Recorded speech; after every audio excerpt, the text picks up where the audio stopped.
The chime resonated with a cruelty unmatched in the world. It possessed no strident volume, no violent character. Instead, it was a gentle, sonorous note, akin to a solitary, flawless water droplet descending into a vast, tranquil pool. This sound reverberated through the pristine white hallways of the transition ward, permeated the meticulously filtered air, and settled heavily within me, a frigid, weighty stone in the pit of my stomach. It signaled the conclusion of something, or, contingent upon one's philosophy, a commencement. For me, it signified solely the agony of bereavement. I clasped Lena's hand, already undergoing its transformation. The skin, once etched with the delicate lines of a life fully lived, spanning 48 years, my 48 years, was now smoothing out, the knuckles losing their distinct form, the fingers diminishing in length, becoming more tender and plump. Her hand, which had previously grasped mine with the assured confidence of a partner, an equal, now felt delicate, resembling a small, slumbering bird. Her eyes, those deep, analytical gray orbs that had once dissected intricate data streams and regarded me with a shared understanding of the universe, were now expansive and blue. A child's blue. A vacant, innocent sky where yesterday a galaxy had resided. She gazed upwards at the polished chrome ceiling, her lips slightly parted in a silent O of wonder, a slender thread of drool tracing its path towards her chin. The chime had echoed 1 hour prior. The final surge of the inversion was washing over her. "Lena," I murmured, my voice a coarse, shattered echo. Silence was the only reply. Not any longer.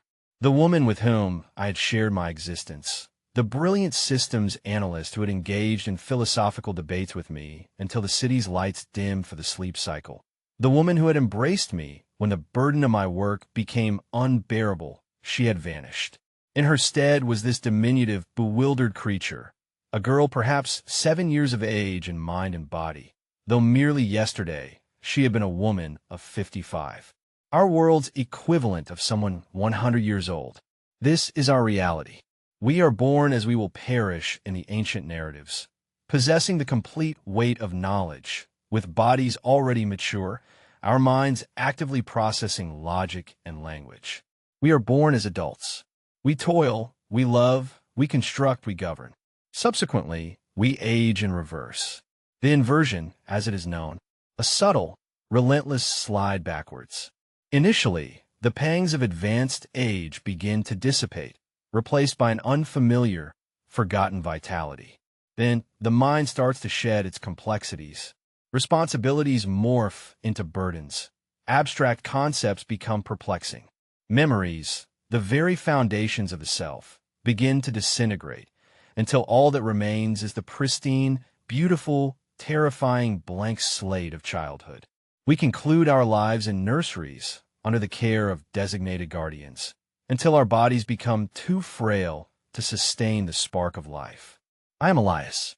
I am 42 years old, which signifies that I am nearing my decline. My own inversion has commenced. I perceive it in the mornings, a peculiar lightness in my limbs, a memory that requires an extended moment to surface. I am a curator of memories, a digital archaeologist. I gather, collate, and preserve the life records of citizens before the inversion obliterates them entirely. It is a sacred, somber responsibility. We ensure that no one is genuinely forgotten. However, standing here, witnessing the final vestiges of Lena fading away, the entirety of my profession felt like a hollow jest. Of what value is a curated memory when the person who lived it is fixated on a speck of dust dancing within a sunbeam, her entire history expunged from her very soul? A sterile-suited attendant, a young man approximately 20 years of age with the serious, unblemished countenance of his youth, approached us. He averted his gaze from me. He never looked directly at the family. It was an integral aspect of their training. Detachment. "Curator Elias," he stated, his voice a monotone. "It is time to transfer her to the nursery wing. We have prepared a space." I tightened my grip on Lena's diminutive hand. "Just another minute." The attendant hesitated. Protocol was stringent. Transitions were intended to be swift, clinical, less emotional residue. Emotions were regarded as a volatile, inefficient byproduct of our biology, a relic of a bygone evolutionary era. Yet, my title, curator, still held some degree of influence. 1 minute, he conceded and retreated to a respectful distance. I leaned downwards, my forehead making contact with her now smooth brow. She exuded the aroma of milk and fresh linen, the fragrance of a life unraveling. I endeavored to pour a lifetime of affection, of shared jests, of unspoken disagreements, of rainy nights spent reading in comfortable silence, into that single point of contact. I attempted to force my memories into her, a desperate, futile act of will. "Do you remember the observatory, Lena?" I whispered, my voice faltering. "The night we rerouted the power grid solely to obtain a clear view of the Andromeda Galaxy? You remarked that the light was so ancient, it was akin to observing a ghost. You said we were all merely assemblages of starlight, temporarily borrowing our atoms." She stirred. For a breathtaking, heart-stopping instant, I believed I perceived a flicker of recognition within those expansive blue eyes. She turned her head, her gaze shifting from the ceiling to my face. Her lips moved. A word, a name, a final echo of the woman she once was. "Shiny," she breathed, and extended a clumsy hand towards the silver clasp of my curator's cloak. Hope shattered within me, like a pane of glass plummeting from a considerable height. Of course, it was not me she recognized. It was simply a luminous object, a fleeting distraction for a mind that could no longer retain a thought for more than a few seconds. The stone in my stomach metamorphosed into a black hole, drawing everything inwards. The attendant advanced once more, his presence an unspoken, insistent pressure. The moment had arrived. I had to release her. I gently disengaged her fingers from my clasp and placed her hand back onto the sterile sheet. I stood upright, my own body feeling ancient and heavy. I observed as he and another attendant carefully lifted the small, childlike form of my Lena onto a hover gurney. She did not glance back. She was already captivated by the blinking light on the gurney's control panel. As they wheeled her away, down the long white corridor towards the distant sound of mindless laughter, I remained alone in the vacant room. The chime had accomplished its purpose. The transition was complete. My life with her was now officially an archive, a collection of data I was assigned to preserve. A ghost. I examined my own hands, the initial faint indications of smoothness manifesting around the knuckles. I was 42. I had perhaps a decade remaining before my own chime. 10 years before I forgot her name, her face, the sound of her laughter. 10 years before I, too, will be captivated by a shiny object. And a question, sharp and terrifying, pierced through the fog of my grief. If a life is lived only to be forgotten, did it ever truly transpire at all? The city awakened with a low, pervasive hum. It was the sound of existence itself, the thrum of the atmospheric processors, the whisper of the public transport tubes, the collective sigh of 1 million data streams being processed in the central nexus. It was a sound of order, of precision. There were no jarring noises in our world, no sudden shouts, no blaring horns. Everything was managed, modulated, and maintained for maximum efficiency and minimal emotional disruption. Our founders, in their infinite wisdom, had conceived a world devoid of sharp edges. I traversed the grand concourse en route to the archive. The architecture was monolithic, brutalist, and utterly logical.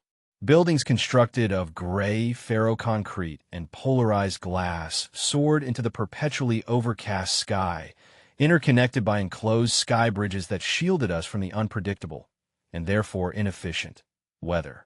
There were no parks, no gardens. Nature was a chaotic variable, relegated to specialized biodomes utilized for atmospheric regulation and food production. Beauty was not discovered in randomness, but in symmetry, not in nature, but in function. People flowed past me in streams of muted grays, blues, and blacks, the designated pallets for our professions.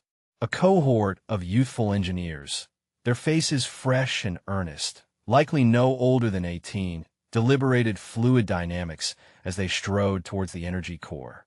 A cadre of midlife logisticians, their faces etched with the focused intensity of their 30s, moved with purpose, their data slates aglow with supply chain analytics. We were a society of cogs, each with a designated role, each turning in perfect synchrony with a larger machine. And I, the curator, was the individual who collected the cogs once they had become worn down, polishing them and placing them upon a shelf for posterity. My office at the archive was a sanctuary of silence. It was a vast, circular chamber, the walls lined from floor to ceiling with luminous alcoves. Each alcove contained a single, fist-sized sphere of crystalline glass. A memory orb. Within each orb, a swirling galaxy of light, blue, gold, silver, danced and pulsed. A lifetime. The complete sensory and cognitive record of a citizen, downloaded via neural interface in the years leading up to their inversion. We possessed billions of them. A silent, glittering library of souls. My own workstation was situated in the center, a ring of holographic displays and tactile interfaces. My responsibility was to take the raw data feed from a citizen's life and edit it. We termed it curating. We would smooth out moments of extreme emotional distress, redact classified information pertaining to one's profession, and construct a coherent narrative. The official objective was to create a legacy that could be studied by future generations, a clean and dignified record. The unofficial objective, the one that remained unspoken, was sanitization. We were erasing the messy, painful, inefficient aspects of life, presenting a history that was as clean and orderly as our city. Today, my task was to commence the curation of Lena's orb. Her designation number blinked on my primary display. Citizen 7884L. It felt like a desecration, reducing the vibrant, complex woman I loved to an alphanumeric code. I placed my hands on the interface, the cool gel pads conforming to my palms. Initiate curation protocol. Subject 7884L. I intoned, my voice devoid of inflection. Before me, nestled in the processing cradle, the orb blazed to life. A holographic projection materialized, a three-dimensional tapestry woven from light and color. It represented her life, unfurled as a chronological narrative. A vibrant, protracted thread stretched back 55 years. Key junctures were clearly delineated. Her awakening, her assignment to systems analysis, our union contract, pivotal projects she had spearheaded. Each of these nodes served as a repository of data, encompassing sights, sounds, thoughts, and emotions. My fingers trembled as I navigated the interface. The prescribed procedure dictated a commencement with her early years, specifically the awakening. All awakenings adhered to a standardized template. A bewildering inundation of inherent knowledge, the allocation of a guardian, and a swift assimilation into an adult physique and a regulated society. However, I found myself unable to comply. I could not endure witnessing her nascent existence. I was overwhelmed by the proximity of her demise. Instead, my fingers gravitated toward a constellation of luminous, warm gold light situated near the midpoint of her timeline. These were our shared years. While protocol stipulated a detached, professional approach to this segment, mandating a summarized and archived account rather than a personal reliving, my grief and inherent selfishness prevailed. I isolated a memory string from 12 years prior. The ambient air in my office shimmered, and I was instantaneously transported to that moment. The recollection centered on a clandestine sanctuary we had discovered within the sublevels of our sector, an antiquated maintenance conduit, long since abandoned. The atmosphere was saturated with a combined sense of dust and ozone. Lena was immersed in laughter, her countenance illuminated by the verdant luminescence emanating from a diagnostic instrument she had ingeniously repurposed into a light source. And Anya declared that if we fail to meet the projection deadline once more, she will personally reassign us to waste reclamation. she recounted, her gray irises sparkling with a rebellious spirit that I found endlessly captivating. Anya possesses the emotional depth of a servitor bot, my younger, more buoyant voice retorted. She couldn't differentiate a deadline from sustenance ration. Lena's laughter reverberated throughout the conduit, its resonance and authenticity causing a pang in my chest. Within the memory, she extended her hand and gently touched my face. I could perceive the spectral trace of her touch upon my cheek, a phantom sensation both comforting and acutely painful. That's precisely why you're the curator, Elias. You possess the capacity for feeling. Never permit them to curate that aspect out of you. The memory dissipated, the conduit receding into the sterile gray of my office. I slumped within my chair, the emotional reverberations from the orb leaving a palpable void within my mind. Her words resonated with truth. I experienced emotions intensely, perhaps excessively so, for a world such as ours. It was a fundamental flaw in my design. Driven by an unforeseen, inexplicable impulse, I plunged back into her archive, but this time foregoing a specific memory search. Instead, I initiated a deep-level diagnostic scan of the orb's underlying data structure. This action constituted a violation of protocol, a profound intrusion. Curators were tasked with manipulating content, not dissecting the container. However, something witnessed within the transition ward, a flicker within her eyes, the nonsensical utterance of shiny, felt inherently amiss. It transcended the mere blankness of a regressed mind, suggesting a potential malfunction. The diagnostic process unfolded for what felt like an eternity. Streams of code cascaded across the holographic display, a torrent of green and white characters. Then, a solitary line flashed crimson. Data corruption anomaly detected. File string 00x gamma. Cross-reference failed. Origin unknown. My heart pounded against my ribcage. Data corruption within a memory orb was unprecedented. The recording methodology was flawless, meticulously shielded, and unequivocally perfect. I attempted to access the corrupted file, only to be met with a system denial. Access restricted. Alpha-level clearance required. Alpha-level clearance was reserved for the founders, the uppermost echelons of the continuum, our governing body. What classified information was concealed within Lena's memory? She was a systems analyst, admittedly a brilliant one, but her expertise resided in power grids and data flow, not matters of state secrecy. I endeavored to trace the file's origin, seeking to pinpoint the moment of corruption. The timestamp defied logic. It was not associated with a specific date or time, but rather tagged as pre-Genesis, predating her awakening. Such a scenario was impossible. Existence commenced, fully realized within the birthing creches. There was no before. Our history began with the Great Reset, the day the founders forged our structured world from the remnants of whatever chaotic disorder preceded it. I leaned back, the archives hum pressing in around me.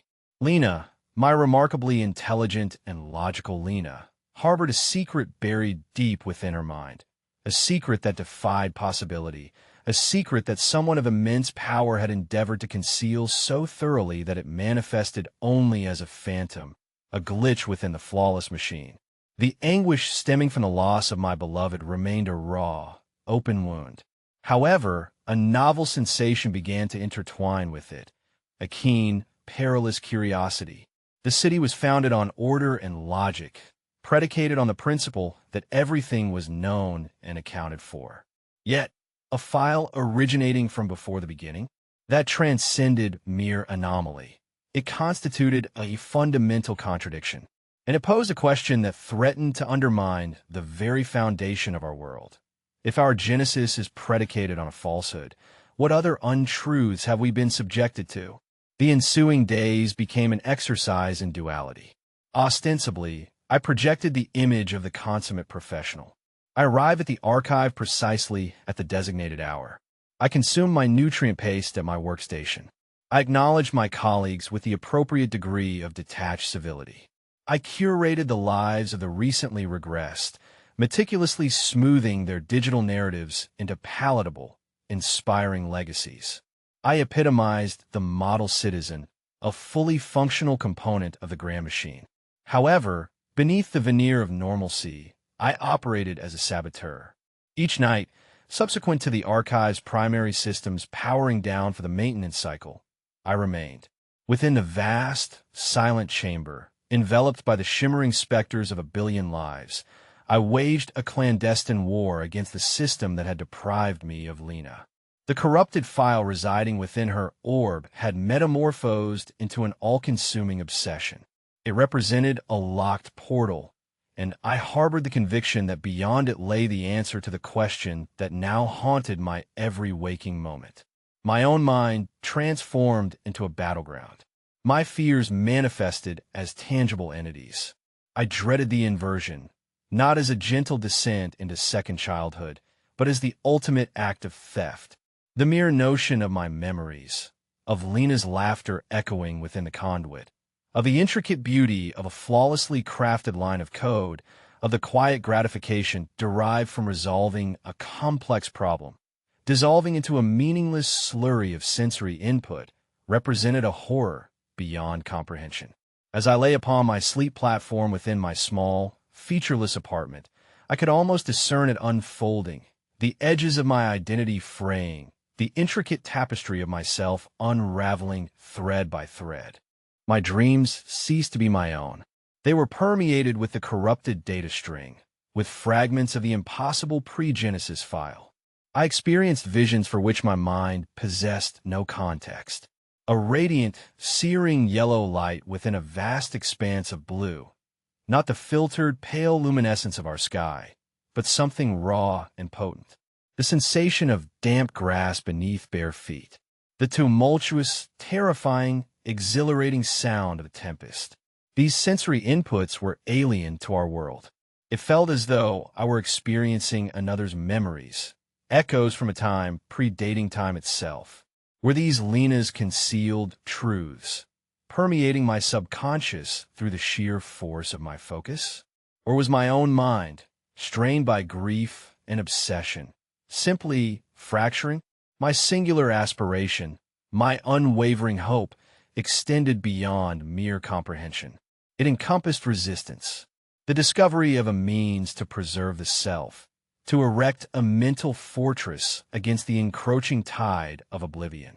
Should I succeed in unlocking Lena's secret, perhaps I could unearth a weapon, a shield, a means of remembering.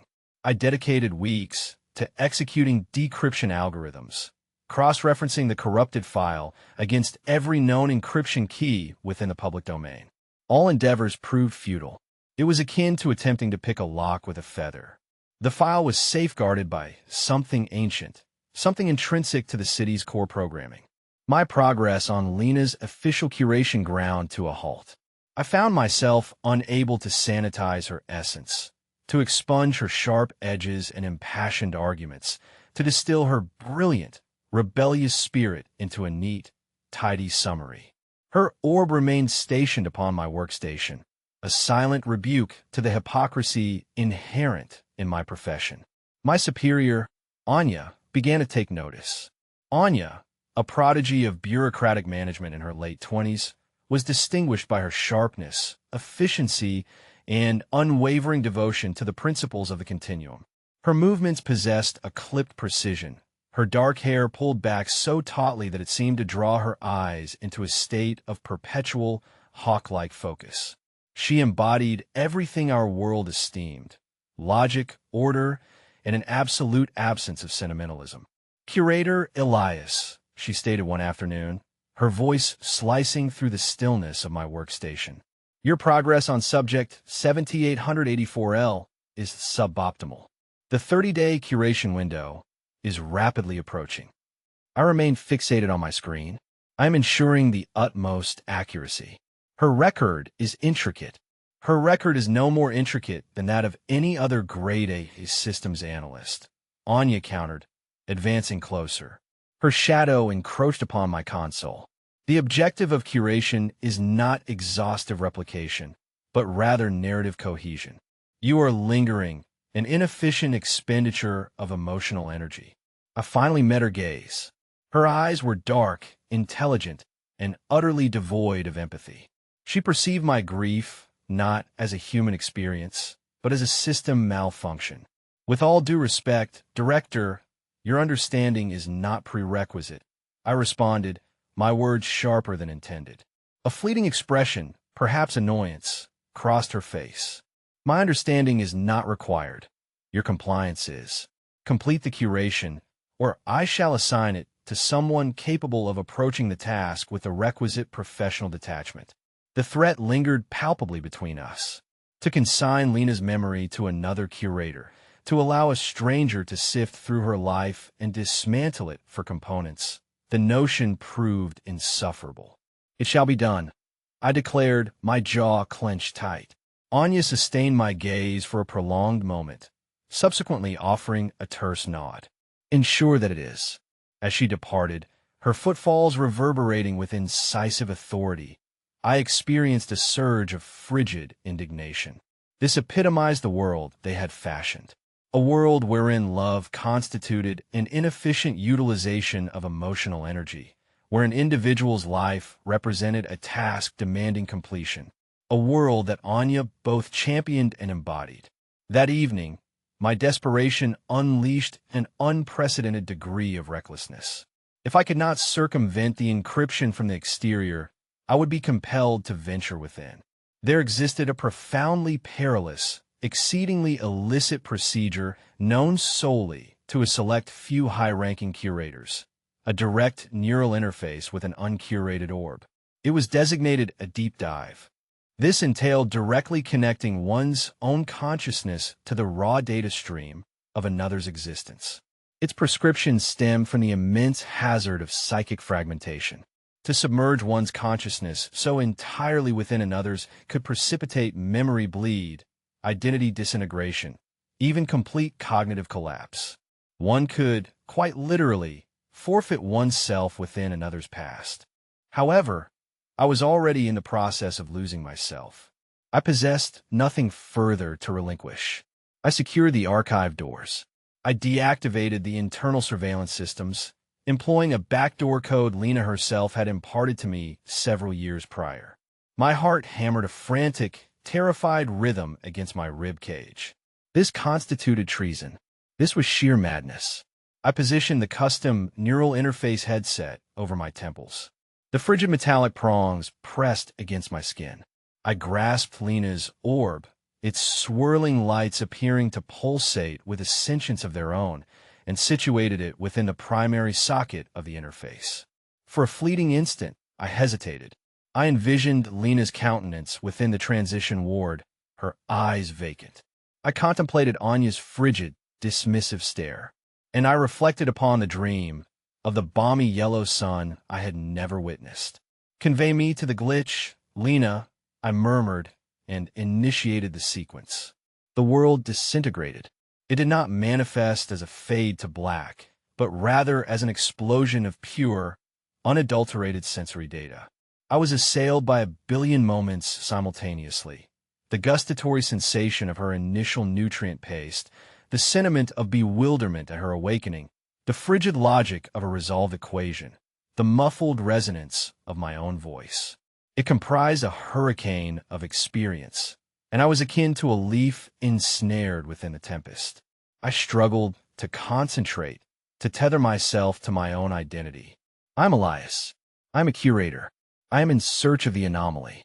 The thought served as a lifeline within the raging sea of her consciousness. I persevered through the cacophony, navigating not by sight or sound, but by a peculiar, intuitive perception of the data's architecture. I traversed years in mere seconds, past recollections I recognized, and a million more I did not. And subsequently, I discovered it. It did not present itself as a file. It was a wall of black, silent code situated at the very foundation of her memory, predating the timeline of her life's commencement. It constituted the source of the corruption. It resonated with a power that felt both ancient and terrifying. It was engineered to preclude something from entering, or conceivably to confine something within. I exerted my consciousness against it. The resistance proved immense, a tangible pressure within my mind that induced aching teeth and caused my actual vision, back within the archive, to flicker with static. A warning klaxon resounded within my mind, a psychic scream of danger. However, I discerned a fissure within the wall, a solitary, minuscule imperfection within the otherwise flawless code. With every ounce of will I possessed, I compelled my consciousness into that crevice. The black wall shattered, and on the opposite side resided not a file. It was a memory. It was not Lena's. It belonged to someone else, a woman. I perceived through her eyes. She was running, her respiration emerging in ragged sobs. She occupied a place of verdant, chaotic growth beneath a radiant, scorching sun. The atmosphere was saturated with the scent of smoke and something saccharine, akin to burning flowers. Within her arms, she clutched a bundle. A baby, a genuine, crying, squirming, forward-aging baby. And as she fled, she whispered a name, a prayer. A name that pierced my mind like a bolt of lightning. A name I recognized. A name that defied comprehension. She was whispering, "Lena, my sweet Lena." The connection severed. I was violently propelled back into my own body, gasping upon the floor of the archive, the neural headset sparking adjacent to me. My head felt as though it were splitting open, my nose was bleeding. However, the pain paled in comparison to the cataclysmic revelation that had just detonated within my mind. The pre-Genesis file did not represent a glitch. It was a memory, a genuine memory from a real past. A past wherein humans aged forwards. A past replete with mothers. And Lena, my Lena, had been a baby. Her existence did not originate at awakening. It had been purloined, and a new one had been implanted atop it. Our entire existence, the great reset, the inversion, it was all erected upon a foundation of stolen children. And the most terrifying query of all finally materialized. Who was perpetrating the theft? And for what purpose? The revelation emanating from the deep dive left me fractured. I navigated the subsequent days in a daze. The world I once knew now, a translucent film overlaying a truth that was monstrous and unbelievable. Every countenance I encountered within the grand concourse, the earnest young engineers, the focused logisticians, my own colleagues, I now perceived as a victim. Each one of them, a stolen child, their authentic history erased and supplanted with the sterile, logical programming of the continuum. The city's hum no longer resonated as order. It sounded like a falsehood, a constant, low-frequency broadcast of deceit. My work became untenable. How could I curate a life, cognizant of its fabrication? How could I sanitize a memory, aware that the genuine memories were interred beneath layers of code, clamoring to be heard? I lagged further and further behind. Anya's sharp, suspicious gaze exerted a constant weight upon the back of my neck. I knew it was merely a matter of time before she initiated action. My soul's solace lay in the fragment of memory I had extracted from Lena's orb. I replayed it within my mind 1,000 times. The running woman. The verdant chaos of what must have constituted a forest. The scorching sun. The baby. It served as my only clue, my only substantiation that I was not succumbing to insanity. However, it represented a dead end. The memory was a snapshot, a solitary frame from forgotten film. It furnished me with a what, but not a who, a where, or a why. Subsequently, a new case file materialized upon my console. It was flagged with a rare, crimson-level priority. The designation read, Voluntary Regression. I stared at the words. Within our world, the inversion represented an unavoidable biological process, a force of nature to be managed and accepted. To elect it, to actively seek the erasure of the self prior to one's designated time, was almost inconceivable. It constituted the ultimate act of social deviance, a rejection of one's purpose and duty. Throughout the entire history of the archive, there had existed only a handful of such cases. They were managed with the utmost discretion and typically involved individuals deemed to have suffered catastrophic psychological collapse. The subject's name was Kale. I knew him, or I had known him. Several years prior, Kale had been a theoretical historian, one of the select few academics permitted to study the fragmented, heavily redacted records of the before times. He was a brilliant, eccentric man in his early 30s, possessing a restless energy and a mind that perpetually challenged the accepted narrative. We had engaged in a few spirited debates, arguing about the possible interpretations of the scant data we possessed regarding our ancestors. Then, one day he was gone. His post was vacated, his record sealed. The official narrative posited that he had been reassigned to a deep-level research project within a remote sector. No one questioned it. Individuals disappeared sometimes. It was efficient. And now here he was, requesting voluntary regression. The system had assigned the case to me, likely owing to my seniority and, ironically, my perceived discretion. I was to proceed to the Institute of Psychological Stability, a sterile, euphemistic designation for the place individuals went when their minds no longer conformed to the mold, and conduct a final memory curation interview. I was to document his reasons, capture a final recording, and authorize the procedure. The institute was even whiter and more silent than the transition ward. It reeked of sedatives and despair. Kale occupied a sealed observation room, seated upon a simple stool in the center of the floor. The man I recollected had been vibrant, his eyes brimming with a chaotic spark. The man before me was a hollowed-out echo. He was still physically in his 30s, but his posture mirrored that of a man a century old. He was exhausted, not by time, but by knowledge. "Elias," he uttered, his voice a dry rasp, as I entered. He managed a faint, crooked smile. "The great curator, come to catalog the madman's last words." I sat upon the stool opposite him, the recording orb floating silently between us. "Hello, Kale. The record indicates you have requested voluntary regression. It is my duty to inquire as to why." He chuckled, a hollow, rattling sound. "Duty, a fine word. It's what sustains the gears turning, is it not? My duty was to study the past, and I performed it too well. That's why I am here." My heart commenced beating faster. This was it. This was a connection. "The before times?" I inquired, maintaining my voice carefully neutral. "The before times," he affirmed, his gaze distant. "You and I, we used to debate the lacunae, the gaps within a record. We believed it was merely poor data preservation. We were fools. They are not gaps, Elias. They are walls, purposefully constructed and meticulously maintained." This corroborated what I had witnessed within Lena's orb. "What did you discover, Kale?" He scrutinized me, his eyes suddenly sharp, searching my face. He perceived something there, the desperation, the hunger for truth that prompted him to lean forward, his voice descending to a conspiratorial whisper. "I found a river that flowed the wrong way," he uttered cryptically. "Our entire historical paradigm hinges upon the Great Reset, a singular, cataclysmic event succeeded by the enlightened dominion of the founders. However, I unearthed data fragments, nestled deep within the geological archives, that defied this narrative.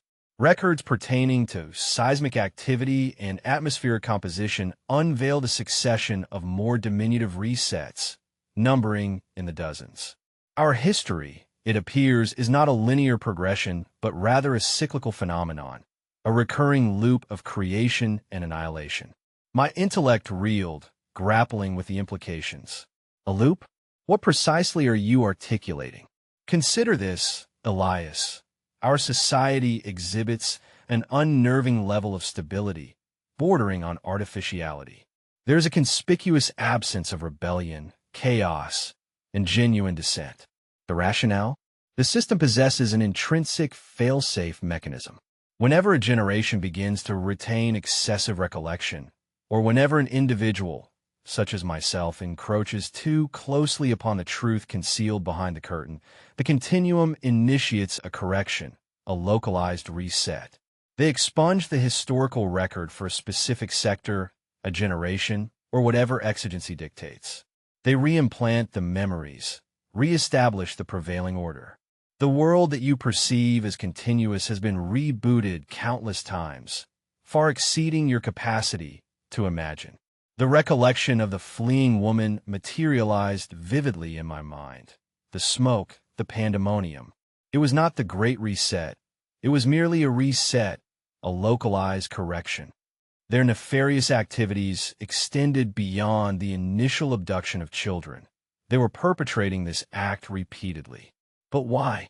I breathed, the question manifesting as a knot of frigidity within my stomach. Why undertake such elaborate measures? Cale reclined, a profound lassitude enveloping him anew. Because of our inherent nature, our authentic selves. The data fragments I encountered alluded to a species propelled by passions of such intensity that they bordered on pathology. Love that transmuted into obsession and homicide, grief that shattered the very foundations of the mind, joy so incandescent that it became indistinguishable from lunacy. They designated it the fever of the soul. Our forebears were incapable of controlling it. It incinerated their civilizations repeatedly. The inversion, the resets, this entire frigid, achromatic world. It is not a prison, Elias, but a quarantine, a prophylactic measure against the human heart. He lapsed into silence, the gravity of his pronouncements permeating the sterile chamber. I finally comprehended Anya's emotional frigidity, the pervasive apathy of the city. It was all meticulously orchestrated, a lobotomy performed on an entire species to safeguard it from its own intrinsic nature. I cannot reconcile myself to this reality, Elias, Cale murmured, his gaze beseeching. To be cognizant that every ordered thought I entertain is a fabrication. To acknowledge that beneath this placidity lies the potential for a madness that I cannot fathom.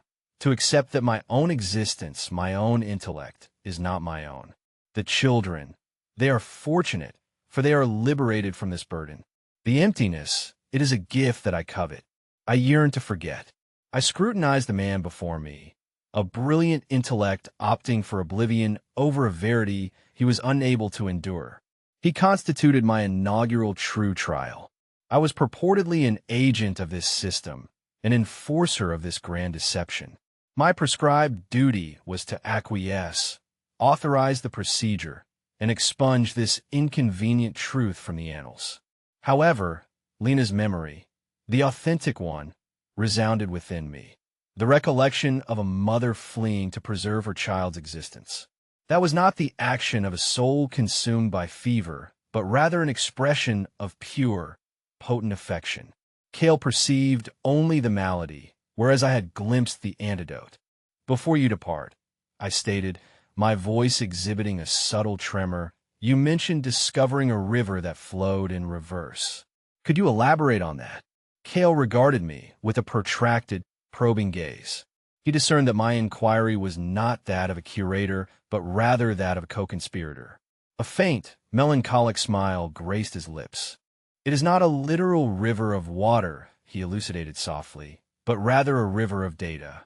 The core archives of the city are meticulously designed for unidirectional flow, originating from the founders and descending to us.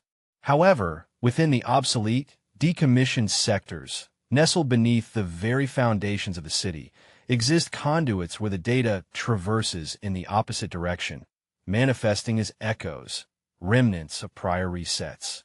To apprehend the veracity of their actions, one must navigate against the prevailing current.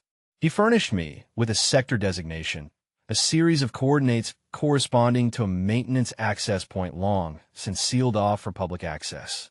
That is where I unearth my truth and, consequently, my curse. Exercise caution, Elias, for to perceive the world in its unadulterated state is to be irrevocably shattered by it. I arose, the recording orb deactivating. I had no need for further exposition. I proceeded towards the portal and paused, my appendage resting upon the release panel. Will you authorize it? Cale queried, his voice subdued, almost infantile. I contemplated his anguish, his enervation. I considered the tranquility he so ardently craved. To deny him would be an act of cruelty, yet to grant it would be to endorse the falsehood, to facilitate the system's concealment of yet another of its secrets. I pivoted to face him. Is an existence devoid of sentiment, devoid of the potential for suffering, truly an existence at all, Kale? I did not await a response. I exited the chamber, leaving his request unapproved, his destiny suspended in the balance. I now possessed my own path to pursue. I had a river to locate. However, as I departed from the Institute, Kale's concluding admonition reverberated within my consciousness. What if his assessment was accurate? What if the passions I sought to reclaim were a conflagration destined to engulf us all? The coordinates Kale had imparted directed me to a precinct of the city hitherto unknown to me. Our world was predominantly vertical. We inhabited and functioned within the upper strata, the immaculate, well-illuminated, and meticulously maintained tiers. As we descended, the infrastructure progressively deteriorated, becoming increasingly antiquated. Kale's entry point was situated within the subbasement, a location referenced solely in engineering schematics, a subterranean labyrinth of pipes, conduits, and antiquated machinery dating back to the city's inception. The journey entailed a descent into the annals of history. The polished chrome and noiseless maglifts of the upper echelons yielded to pitted concrete and humming, rattling service elevators. The filtered ozonic atmosphere thickened with the olfactory amalgamation of damp metal, stagnant water, and an additional element, dust, authentic dust, the byproduct of decay, of time itself. Within our pristine world, it constituted an alien substance. The maintenance hatch was situated precisely where he had indicated, concealed behind a corroded panel, secured with bolts that had remained untouched for generations. It necessitated an hour of arduous, silent labor employing a borrowed plasma torch to sever them. The shriek of the metal was a sacrilege in the prevailing silence, and I recoiled at each spark, anticipating the imminent arrival of enforcers. However, no one materialized. This location had been genuinely forgotten. Upon the hatch's eventual creaking articulation, a surge of cool, musty air enveloped me. The expanse beyond was shrouded in darkness, a gaping maw. I activated my data slate's illumination, the beam nervously dissecting the void. I was gazing into a vast, cavernous space, a cathedral of discarded technology. This was the data conduit Kale had referenced, the river that flowed in reverse. It was not a river of water, but rather of light. Robust, armored cables, some exceeding my body's width, intertwined across the floor and ceiling, all converging upon a central chasm that plunged towards the planet's core. However, in stark contrast to the orderly conduits of the upper city, these cables formed a chaotic entanglement. And pulsating within their semi-translucent casings was a faint, sickly purple luminescence, emanating not from the central nexus, but rather towards it. It was an outflow pipe, a subterranean conduit for discarded data, drawing the echoes and vestiges of the resets back into the core for dissolution. I trailed the most substantial of the cables, my footfalls echoing within the immense silence. The ambient temperature decreased. The purple radiance emanating from the cables cast elongated, dancing shadows that played tricks upon my perception. It felt akin to traversing the skeletal remains of some leviathan creature. After what felt like an eternity, I discovered my quarry. One of the cables had ruptured, torn open by what appeared to be a seismic event from eons past. From the fissure, the purple luminescence was not merely pulsating. It was leaking, projecting a faint, shimmering image onto the cavern wall, a chaotic, flickering hologram of corrupted data. It was simultaneously beautiful and terrifying, a cascade of fragmented information. This was Kale's source. He must have dedicated years to this endeavor, patiently sifting through this digital cacophony, assembling the fragments of truth. I did not possess years. I required an answer expeditiously. I recalled the deep dive, the unadulterated power of a direct neural interface. It was a reckless gambit, but it constituted the sole recourse. I retrieved the illicit headset, my hands slick with perspiration, to conjoin my consciousness with this river of raw, unfiltered, discarded history. It was exponentially more perilous than immersing oneself within a solitary orb. This was the city's subconscious, its collective nightmare, capable of shattering my intellect instantaneously. I affixed the interface prongs to the frayed extremities of the ruptured cable. The feedback was instantaneous, a jolt of static electricity that induced a buzzing sensation in my teeth. I inhaled deeply, the olfactory amalgamation of ozone and decay permeating my lungs. I contemplated Lena, the infant cradled within her arms. I activated the interface. My consciousness was not merely drawn, but rather violently extracted from my corporeal form. I was immersed within an ocean of pure chaos, the antithesis of my world. It was a cacophony of screams, a kaleidoscope of blinding colors, an eruption of raw, untamed emotion. It was the fever of the soul that Kale had delineated. I experienced 1,000,000 years of animosity, 1,000,000,000 lifetimes of despondency, an ecstasy so profound that it bordered on excruciating agony. It was the unfiltered psychic residue of the civilizations that had preceded us, the very chaos that our founders had endeavored to contain. I was drowning. My own identity, my sense of self, Elias, the curator, was undergoing dissolution, dilution within this screaming ocean. I was becoming assimilated into the noise. This is the end, a detached fragment of my mind contemplated with horror, not in childhood, but in madness. However, amidst the tempest, I detected a flicker of something distinct, a signal, a lucid, coherent thought, structured and logical. It served as a beacon amidst the storm. Summoning the last vestiges of my volition, I swam towards it. As I approached, the chaos began to subside, organized by the signal's gravitational pull. The screaming noise coalesced into voices, the blinding colors into images. I had discovered it, not merely a memory, but an archive, a sequestered enclave of preserved data, isolated from the surrounding pandemonium. A message cast adrift. The scene coalesced around me. I found myself within a laboratory, pristine, white, yet permeated by a palpable tension. Through a fortified glass partition, I beheld a city ablaze, unlike the regimented gray metropolis I recognized. Instead, a resplendent cityscape of gleaming spires and vibrant hues, now enveloped in smoke and conflagration.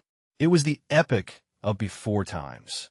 A woman stood before a console, her back presented to me. She possessed a tall stature, with severe, dark hair drawn back into a top bun, and she donned a long, white coat. Oignon, yet not Anya precisely. This woman exhibited greater age, her countenance etched with a sorrow so profound it seemed to have sculpted the lines herself. She was her progenitor? A precursor? The fever has reached a terminal stage, the woman declared, her voice laden with resignation. Phase 7 emotional contagion is engulfing the globe.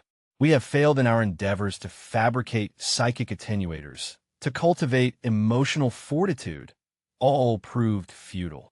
A male voice, composed and acquiescent, responded from a recess within the chamber. Then we shall proceed with the ultimate safeguard, the inversion protocol. It is monstrous, Eris, the woman countered, pivoting to face him. I perceived her visage distinctly now, a countenance of formidable, weary intellect. To purloin their destinies, to confine them within a cycle of perpetual forgetting, to seize their offspring and transform them into us. Tabula rasas, primed for programming. It is the solitary alternative to annihilation. Ilera, the man, Eris, rejoined. He advanced, revealing a face that, while kind, was overshadowed by the burden of his determination. We ignite the forest periphery to safeguard the core. We induce collective amnesia to shield them from the recollections that are proving lethal. We supplant the fervor of passion with the frigid logic of survival. We shall become the founders. We shall erect a new world upon the embers of the previous one, a realm of order, of serenity, a world devoid of the fever. My blood congealed. These were the founders, the deities of our world.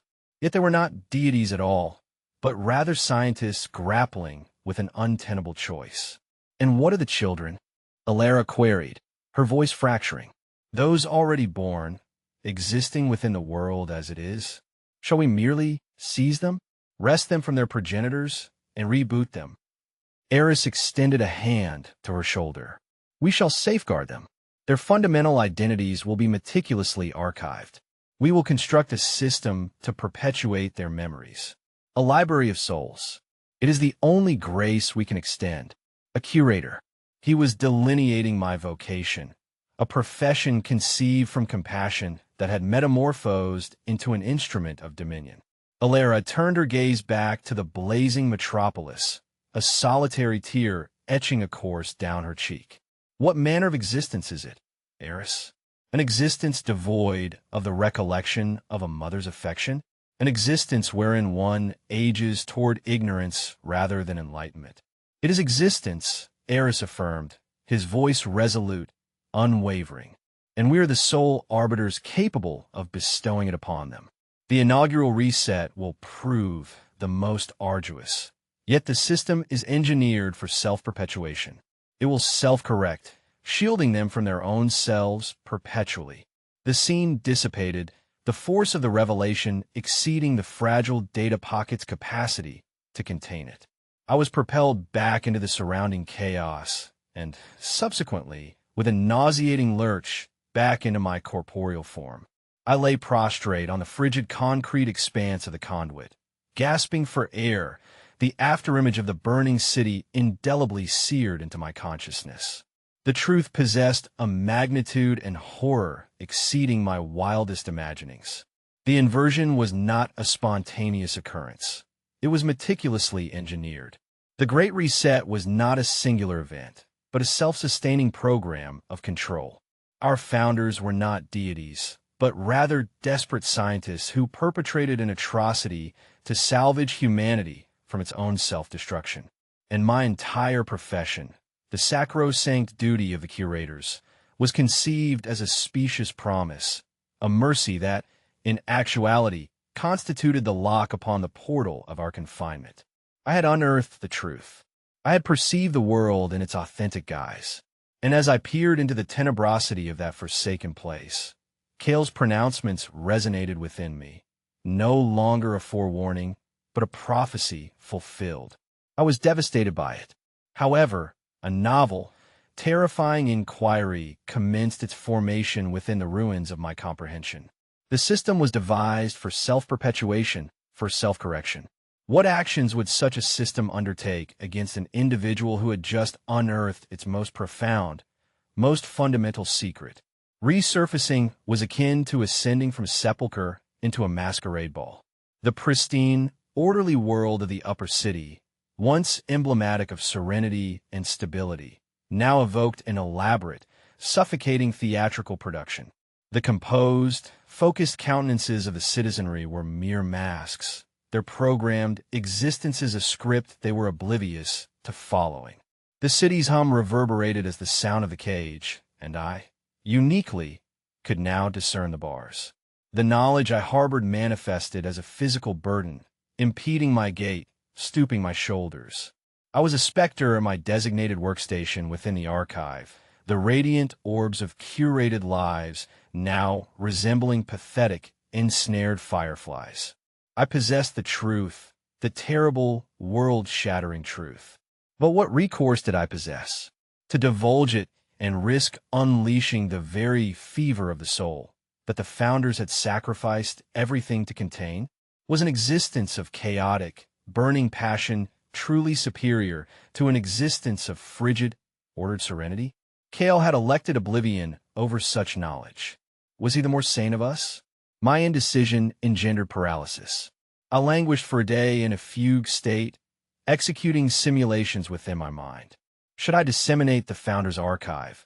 What repercussions would ensue? Widespread panic? A societal collapse? Would the fever resurge? A psychic plague born from the shock of the truth? Or would the populace simply refuse to credit it, dismissing it as the ravings of a madman? Ultimately, I recognized that I could not act unilaterally. I required an ally, someone with authority, someone with perspective, someone capable of assisting me in comprehending the potential ramifications.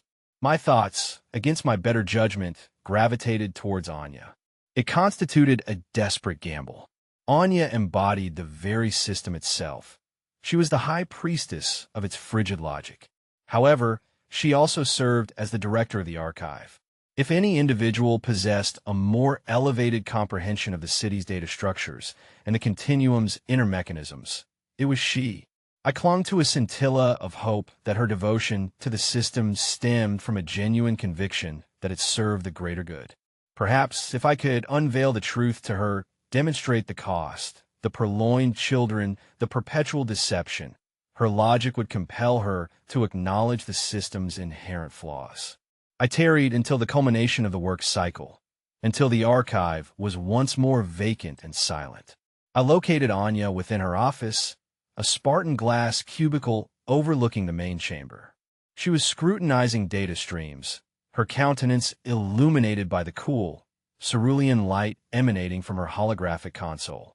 "Director," I announced, my voice subdued. She glanced upward, her expression a fusion of impatience and astonishment. "Curator Elias, you are working protracted hours. I presume this signifies that Subject 788L is nearing completion." "This does not concern Lena's curation," I clarified, stepping into her office and engaging the door seal behind me. My heart hammered a frantic rhythm against my ribs. There was no possibility of retraction from this point onward. This concerns the truth, the authentic truth behind everything. Anya's gaze narrowed. She reclined in her chair, interlacing her hands upon her desk, a gesture of supreme, unnerving composure. "You have exhibited erratic behavior since your partner's transition. Grief can compromise cognitive function. Perhaps a leave of absence is indicated." "This is not attributable to grief," I insisted, my voice gaining resonance. "This is clarity. I possess knowledge of the inversion protocol. I possess knowledge of the founders, Alara and Eris. I possess knowledge of the fever of the soul. I know the resets constitute a cycle, not a singular occurrence. I know our existences are fabrications, implanted over the recollections of purloined children."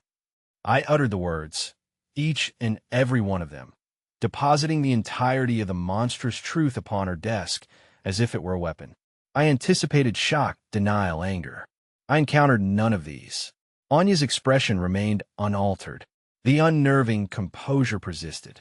She merely observed me, her dark eyes inscrutable. Upon my completion, a protracted, oppressive silence enveloped the room, punctuated solely by the subdued hum of her console. "And how," she inquired finally, her voice gentle, almost tender, "did you attain this clarity?" "I discovered a means of accessing the core archives," I confessed. "A backdoor via the old conduits." She nodded slowly, as if I had merely corroborated a minor technical detail. "The Kale breach. We suspected he had discovered a vulnerability prior to his breakdown. Thank you for confirming its location. We shall have it sealed." My stomach transformed to ice. You are aware? You already possess knowledge of all of this." A slow, sorrowful smile graced Anya's lips, a chilling imitation of a human expression. "Elias, what purpose did you ascribe to a director's clearance level for approving vacation requests and managing work quotas? Certain among us bear a duty not only to maintain the system, but to comprehend it, to bear the burden of the complete truth so that others need not." The room seemed to list. She knew. She had perpetually known. Her devotion to the system did not emanate from ignorance, but from full, conscious complicity. You are aware that we are all subsisting within a false